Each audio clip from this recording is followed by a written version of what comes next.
ओम गणेशाय नमः। नमस्कार, मैं अविनाश सिंह। आज हम बात करेंगे राजयोग के 14वें संस्करण में कुछ अन्य सूत्रों के विषय में।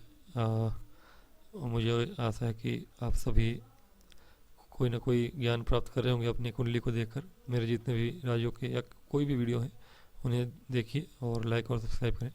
तो पहला आज का जो सूत्र है वह यह है कि पूर्व में शायद मैंने बताया है कि नहीं, याद नहीं मुझे, तो मैं बता देता हूँ जल्दी से। आपके गुरु महाराज, शुक्र महाराज अथवा चंद्रमा, ये तीन ऐसे ग्रह शुभ ग्रह हैं।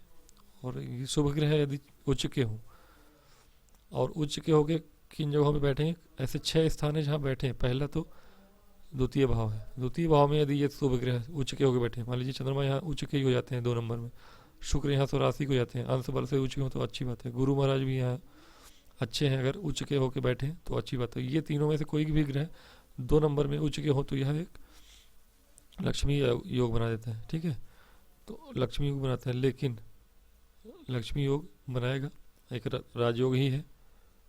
लेकिन और भी 5 जगह ऐसी हैं जहाँ ये बैठेंगे उच्च के होके तो ये राजयोग बनाएंगे। कौन कौन से है वो जगह आपका पहला तो लग्न।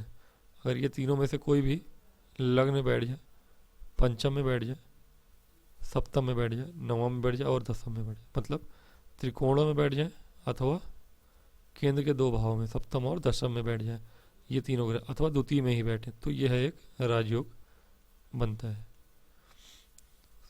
क्लियर है? तो ये चीज़ हो गई। एक और सूत्र की बात करूँ अगर मैं, तो हम पाएंगे कि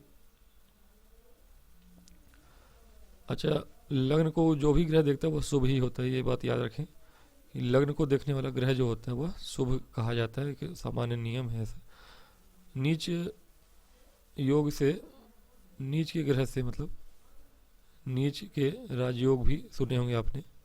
कैसे बनता है नीच ग्रह का जब होना, राजयोग बना दे, कब होता है यह? मान लीजिए कि ये दो स्थान है आपके, और 2 स्थानों में कोई ग्रह बैठे हैं नीच का होके। कालपुरुष की कुंडली में हिले तो 6 नंबर मान लीजिए कि कौन नीच का हो जाएगा? शुक्र हो जाएंगे शायद, मुझे ज़्यादा याद है। शुक्र 6 नंबर में नीच हो गए। चंद्रमा मान लीजिए यहाँ नीच के हो जाएंगे तो 8 नंबर में, तो 12 नंबर में तो नहीं होता कोई नीच का रचित। तो मान लीजिए यही लोग नीच के हैं, यहाँ एक ही ग्रह है या दोनों हैं, कोई बात नहीं। इन तीनों में से कोई भी भाव में अगर नीच का होकर ग्रह बैठ जाए 2 स्थानों में, और लग्नेश जो है उच्च के हो जाए, और लग्नेश उच्च के होकर अपने आप को देखें, है ना, अपने ग्रह घर को। जैसे मंगल है यहाँ दसम में बैठ के चौथे दृष्टि से देखेंगे, और दसम में उच्च के भी होते हैं मंगल, तो यह एक राजयोग बना देता है आपका। ठीक है, तो कोई भी ग्रह 6, 8, 12 2 स्थानों में बैठ के नीच का हो किसी भी प्रकार से, किसी एक स्थान में, और लग्नेश कहीं भी बैठा हो, उच्च का हो, लेकिन लग्नेश उच्च का हो के अपने आप को देखता हो, तो राजयोग बनता है, बढ़िया राजयोग बनता है। ये नीच का राजयोग बनता है। ठीक है, ये नीच ग्रह से राजयोग बन गया। एक और अगर सुना होगा आपने कि विपरीत राजयोग, तो विपरीत राजयोग का यही है कि उसमें भी 2 स्थान है।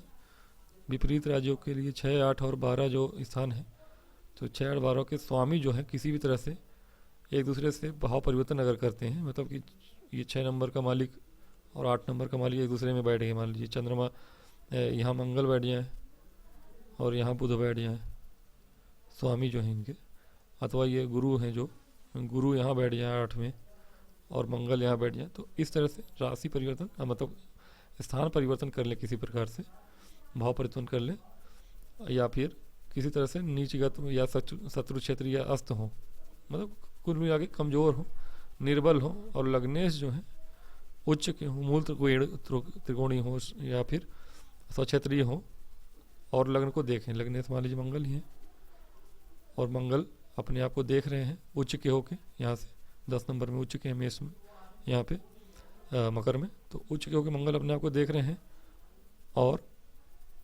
यहाँ पे स्थान परिवर्तन हो आपके 6, 8, 12 के भाव के स्वामी का, तो यह आपका विपरीत राजयोग बनता है। हाँ, विपरीत राजयोग, ये एक राजयोग हो गया।